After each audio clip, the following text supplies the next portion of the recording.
hangat Pak antara Pak Jokowi dengan PDIP ini. Hubungannya emang hangat betul. Emang hangat. Dengan Mbak Puan hangat. Kalau dengan Ibu Megawati? Dengan Ibu apakah nantinya bakal pertemuan dengan Ibu Megawati setelah Mbak Puan? Ya belum, tapi akan apa ya? Ke depan saya kira akan baik-baik saja.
Assalamualaikum warahmatullahi wabarakatuh.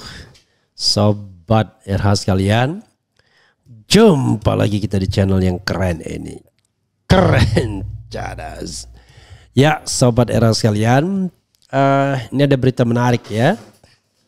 Soal Nasdem atau Surya Paloh menggelar buka puasa bersama. Jadi Sobat RH sekalian, satu fenomena politik itu tidak bisa hanya dinilai bahwa wah ini silaturahmi, apalagi kita menggunakan gendang di Nasdem bahwa ini adalah istiqomah di jalan kebajikan. No, this is politik tetap ya.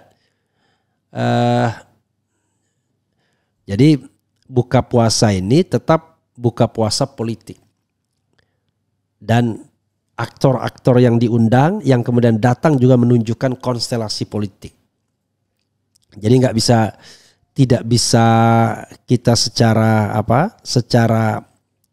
ini mengatakan wah ini tidak ada apa-apanya. Coba kita lihat misalnya, yang jelas yang datang itu satu ya, tokohnya adalah Joko Widodo.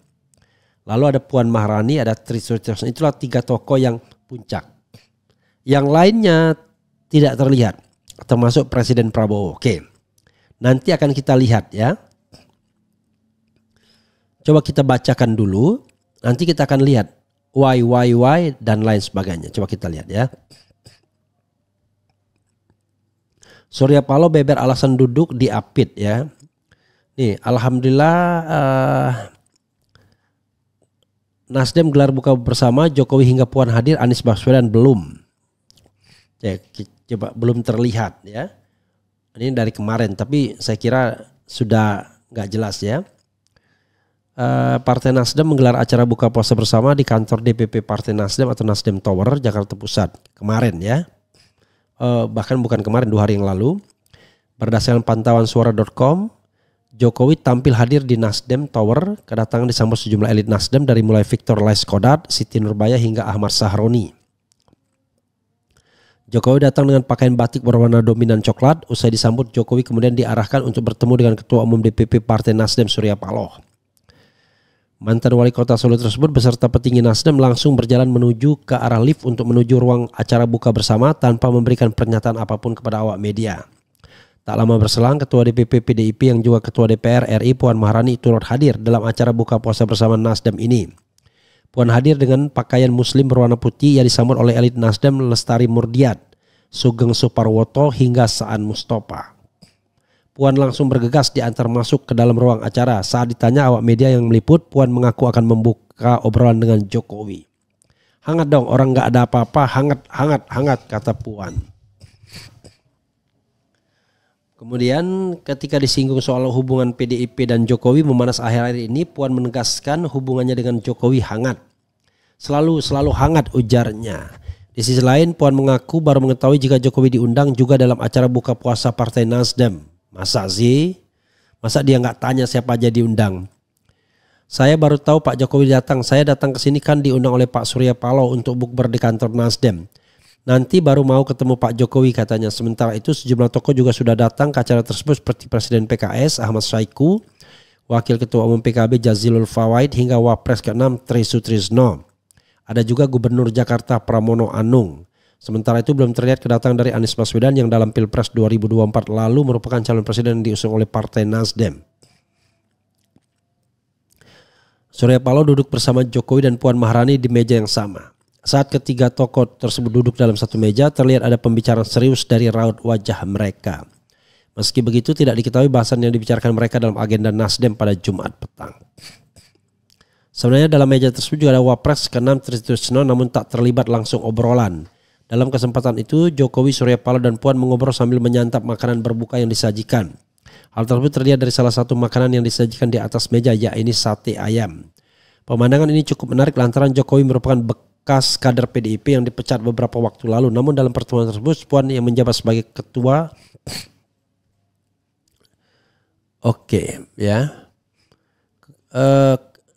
kami sampaikan bahwa DPP PDIP Nasdem ya agak kepotong beritanya ya. Lagi saya juga minta maaf. Lagi-lagi agak susah ngomongnya karena sakit ya, lidah sama ininya ada luka ya. Jadi saudara sekalian, apa yang ingin kita lihat ya, banyak hal sebenarnya. Banyak yang bisa kita bahas dari sini. Pertama, jelas Prabowo tidak datang. Yang kedua, jelas Megawati tidak datang. Yang ketiga, jelas SBY tidak datang. Gak mungkin gak diundang kan. Yang keempat, jelas Anies Baswedan tidak datang. Nah, yang datang adalah Puan Maharani dan Jokowi.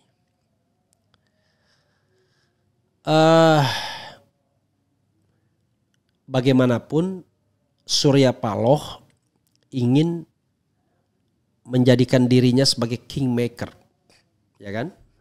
Tetapi mungkin orang tidak terlalu tertarik dengan upaya tersebut. Zulkifli Hasan juga tidak ada, Muhaimin Iskandar juga tidak ada, Erlangga Hartarto juga tidak ada. Jadi kalau kita simpulkan, yang datang itu adalah tokoh di luar pemerintahan, yaitu PDIP dan Jokowi sudah keluar. Menarik, Jokowi kemudian datang dalam acara Surya Paloh. Jadi kalau kita tafsirkan posisi politik Surya Paloh hari ini memang agak membingungkan, agak membagongkan juga. Dia mau menjadi kingmaker, tapi sepertinya kurang berhasil dalam kegiatan buka bersama ini karena elit-elit itu nggak datang. Jadi sekarang ini kan elit yang bisa dianggap itu adalah pasti Prabowo Subianto. Yang kedua, ya karena Gibran Rakabuming itu adalah wakil presiden, that's okay. Tapi kalau sudah ada Jokowi, selesai Jokowi. Kemudian ada juga paling tidak Bahlil, ya kan, sebagai ketua umum Golkar. Ada juga Erlangga Hartarto, mungkin masih bisa dianggap elit. Kemudian ada juga Zulkifli Hasan, ada juga SBY atau AHY dan lain sebagainya. Tapi mereka tidak datang. Nah ini menarik ya. Karena begini, biasanya bikin acara ini itu sudah menyesuaikan dengan jadwal presiden biasanya. Yang lain ikut. Karena presidenlah yang kemudian jadwalnya yang tidak bisa fleksibel. Nah, kalau presiden kemudian tidak datang, kelihatannya justru kita bertanya ada apa? Dikaitkan juga dengan tidak adanya perwakilan Nasdem di kabinet sekarang ini. Tapi Nasdem tidak bersikap oposisi terhadap pemerintahan Prabowo. Kenapa begitu? Ya, menjadi oposisi itu berat. Biar saya aja, apalagi kalau kita punya bisnis. Apalagi bisnis itu adalah bisnis yang mengandalkan barang dan jasa pemerintah misalnya. Itu akan berat.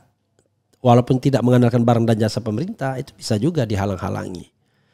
Jadi sikap Surya Paloh menurut saya remains mystery saat ini. Di satu sisi dia tidak mengirimkan wakilnya, entah alasannya apa. Mungkin alasannya juga kecewa karena tidak dapat posisi jaksa agung barangkali. Di sisi yang lain adalah dia juga tidak beroposisi.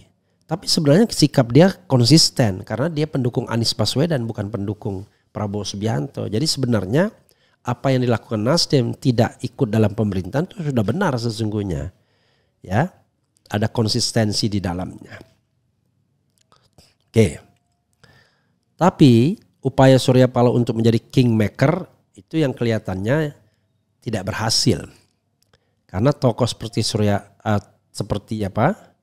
seperti SBY tidak datang juga. Jadi sebenarnya mereka melihat gelagat Prabowo. Kalau Prabowo datang, bisa dipastikan yang lainnya datang juga. Zulkifli Hasan akan datang. Kemudian Bahlil akan datang. It could be possible SBY atau AHY minimal akan datang. Tapi karena Prabowo tidak datang, mereka kemudian tidak datang. Tapi Puan Maharani datang karena Puan tidak bergantung pada gesture Prabowo. Puan adalah radikal bebas. Unsur yang bebas. Tapi dia juga menarik melihat internal PDIP-nya sendiri sesungguhnya. Ya. Oke.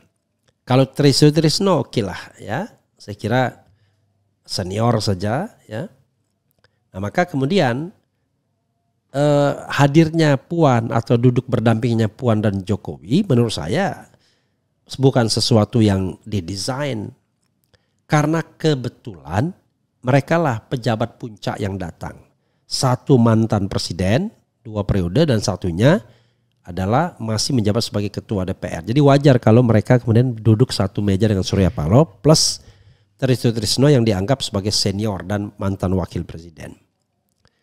Tapi tentu Surya Paloh tidak mengundang tokoh-tokoh oposisi. Tidak mengundang Gatot Nurmantio misalnya ya. Mungkin dianggap tidak level juga, nggak ngerti juga. Apalagi tokoh sekelas Said Didu dan lain sebagainya yang jelas dianggap tokoh pinggiran. Ya, karena tidak punya kekuasaan. Kan pinggiran itu kalau tidak punya kekuasaan. Kalau punya kekuasaan kita menjadi tengah. Ya, tidak akan dianggap pinggiran. Oke, jadi peran untuk menjadi jembatan ya itu menurut saya gagal dengan ketidakhadiran Prabowo. Karena ketidakhadiran Prabowo diikuti ketidakhadiran yang lainnya. Nah, bagaimana dengan posisi Anies Baswedan? Posisi Anies ini adalah posisi yang tanggung. Kenapa posisi tanggung? Walaupun dia mantan presiden, tetapi dia bukan pejabat publik dan dia bukan darah biru seperti Puan Maharani. Puan kan karena ada Megawatinya, ada PDIP-nya, walaupun misalnya dia tidak menjadi ketua DPR, tetap saja akan dia berada di baris depan karena dia darah biru.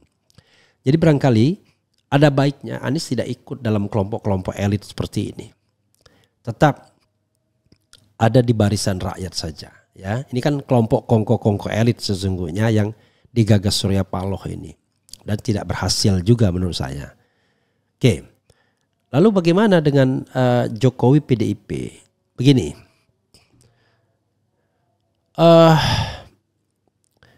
Puan bukan orang yang bersikap oposisional terhadap pemerintahan Prabowo. Kenapa begitu? Sederhana saja. Karena ketika dia tidak dinominasikan oleh PDIP sebagai calon presiden, melihat tidak ada peluang misalnya, maka sesungguhnya dealnya dengan penguasa saat ini adalah tidak mengubah undang-undang MD3 yang tetap memungkinkan dia sebagai ketua DPR. Minimal dia sebagai simbol bahwa dia adalah ketua DPR. Itu penting bagi Puan. Karena Puan tanpa jabatan simbol dia nggak bisa bergerak. Jadi hanya bisa dengan jabatan simbol. Ya, sebagai menteri koordinator, sebagai ketua DPR, bisanya begitu. Sebagai ketua DPR ya, walaupun kita lihat ketua DPR yang pasif, tidak terlalu aktif sebenarnya ya. Lebih ya karena darah birunya, bukan karena kecerdasan statement politiknya atau sikap politiknya sesungguhnya. Nah, tapi Puan ini adalah elemen yang berbeda dengan Megawati. Megawati menutup diri hadir dalam acara-acara kenegaraan di mana ada Prabowo di situ, ada Surya Paloh dan lain sebagainya. Megawati hanya hadir dalam acara yang digelar oleh PDIP sendiri. Beda sama Puan Maharani, Puan dibiarkan kemana-mana. Ada dua kemungkinan. PDIP menjalankan politik dua muka. Muka kerasnya adalah Megawati dan muka lembutnya adalah Puan. Atau PDIP terbelah menjadi dua arus, yaitu arus Megawati yang kekeh tidak mau gabung dengan pemerintahan dan arus Puan yang lentur, fleksibel, karena Puan melihat kelenturan dan kefleksibelan itulah yang akan membuat dia tetap bertahan menjadi ketua DPR. Minimal from the beginning tidak diutak-atik. Jadi kemungkinan itu. Jadi politik dua muka atau kelenturan. Nah, kelihatan sobat daerah sekalian, kalau pakai perspektif Faisal Assegaf, ya kelihatan PDIP sebenarnya menjalankan politik dua muka saja. Ya, oke. Bagian akhir adalah masih dengan diundangnya Jokowi, yang bagi sebagian masyarakat, banyak masyarakat tidak punya martabat, marwah, bahkan harusnya ditangkap, harusnya diadili, dan masih diperlakukan sebagai orang yang terhormat oleh Nasdem dan Surya Paloh. Ini tentu ya menyakitkan dalam tanda kutip pihak-pihak yang selama ini kritis terhadap Jokowi dan meminta agar mantan presiden ini diadili, ditangkap dan diadili. Jadi sekali lagi Nasdem dan Surya Paloh betul-betul mewakili suara elit, bukan suara masyarakat. Ya, masyarakat menginginkan Jokowi ditangkap, tapi dia malah berasik masuk dengan Jokowi, memberikan karpet merah kepada Jokowi. Ini, tapi sekali lagi, ya itulah partai politik hari ini. Tidak ada yang berani standing di masyarakat.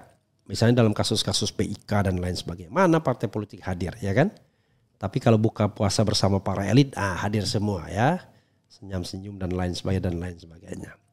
Tapi mana ada elit partai politik yang mau standing membela orang-orang kecil yang teraniaya misalnya. Atau menyuarakan buka kasus KM50. Nah ini sebuah bukan paradoks, sebuah fenomena yang ya mesti kita sadari. Ya begitulah partai politik. Jadi sekali lagi lebih bagus memang Anies tidak hadir dalam buka bersama seperti ini. Karena pasti akan lebih melukai pendukungnya. Apalagi nanti kehadirannya tidak disambut secara adequate, memadai. Saya kira Anies juga akan tahu. Pertama, dia tidak akan ditempatkan duduk yang katakanlah yang ya karena bagi Surya Paloh Anies siapa sih? Atau saya juga katanya yang menempatkan dia sebagai calon presiden. Kan begitu. Tapi jangan lupa ya, Anda menempatkannya sebagai calon presiden karena dia kan punya popularitas. Dia punya masa yang real. Bahkan kalau kita mau jujur masanya jauh lebih real daripada masa Prabowo. Masa elit tapi masa yang bisa mempengaruhi kekuasaan. Sederhana kan? Tapi grassroots-nya dipegang oleh Anies Baswedan. Bukan dipegang oleh Prabowo Subianto. Itu yang kita harus pahami. Jadi kehadiran Anies mungkin tidak terlalu diharapkan, hanya sekedar basa-basi, tapi lebih baik dia tidak hadir memang. Karena nanti justru akan membuat dia dilecehkan dalam tanda kutip, yaitu tidak ditempatkan di bangku Surya Paloh tapi di bangku-bangku lain. Karena memang secara protokoler kenegaraan dia bukan siapa-siapa, cuma mantan calon presiden, ya, tidak punya jabatan publik apa-apa. Begitu sobat era sekalian. Kemudian oke.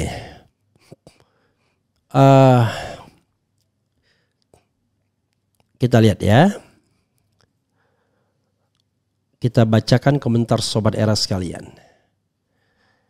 Alhamdulillah Pak Anies nggak datang. Kaum munafikun lagi berkumpul bang. Di saat rakyat susah mereka ongkang-ongkang kaki. Nggak boleh mengatakan demikian ya. Itu istiqomah di jalan kemunafikan bang. Nggak boleh juga ya. Nggak perlu Mas Anies Baswedan hadir. Ternyata selama ini cuma sandiwara saja. Dua entitas perusahaan KRI, Jokowi dan PDIP. Yaitu lagunya Grand Flery ya. Sandiwarakah selama ini. Hangatlah satu kolam. Hehehe, inilah jebakan bad girl ya. Bad girl apa ini? Gak ada pakai T soalnya. Ketua hanya nama tidak pada tindakan ya. Itu satu rumpun lah. Emang apa diundang? Wah kakak. Ya, kita juga tanya diundang nggak ya? Di saat orang-orang mulai bersimpati pada PDIP, Habib Rizik justru ingatkan umat untuk tidak melupakan bahwa PDIP itu juga zalim. Saat berkuasa, pura-pura terzalimi sekarang, makin yakin ikuti arahan IBAHRS. Muak lihat Mulyono yang kebal hukum. Mengapa wajah-wajah menjadi penentu kehidupan bangsa ini? Nggak bisa kita bilang wajah maling ya. Apa yang diharapkan dari perampok bangsa? Nggak boleh juga ya. Jadi ngakak kalau ingat mereka dulu bilang mau bongkar dokumen rahasia di Rusia dan mau geruduk KPK. Ternyata harga diri PDIP bisa dikompromikan juga ya. Berdamai dengan perusak partainya. Bang Refli juga bagiku elit ya, elit. Tapi elit di atas sedikit lah ya. Jadi yang namanya hidup itu pasti ada kelompok ya kan. Ya elit, tapi elitnya elit kecil lah ya, tidak super elit gitu ya. Kalau super elit itu kan Surya Paloh itu super elit tuh ya. Ada elit intelektual, ada dan lain sebagainya ya. Indonesia penuh sandiwara, great for Hollywood show ya. Kok great? Great ya, bukan great. Great itu seraka. Great for Hollywood show. Nasdem is full of crap, totally useless ya. Kabarnya PDIP dan Jokowi akan CLBK kembali. I don't know exactly. Cinta lama bersemi kembali ya. Wajah-wajah perusahaan negeri kumpul. Ya, kita hanya bisa berkomentar ya. Tapi intinya sekali lagi fenomenanya adalah Prabowo tidak datang, elit-elit lain tidak datang. Karena itu gagal Surya Paloh sebagai kingmaker atau sebagai fasilitator para elit. Yang kedua, syukur Anies tidak datang. Itu saja. Karena kalau dia datang juga pasti tidak diperlakukan secara baik dalam tanda kutip ya. Tidak akan ditempatkan di makom yang besar karena dia bukan siapa-siapa lagi kan. Karena itu lebih baik mendatangi bukber rakyat aja lah daripada bukber elit. Karena kalau di bukber rakyat dia akan ditempatkan pada tingkat yang paling tinggi. Tapi kalau bukber elit dia akan ditempatkan tidak pada tempat yang elit ya.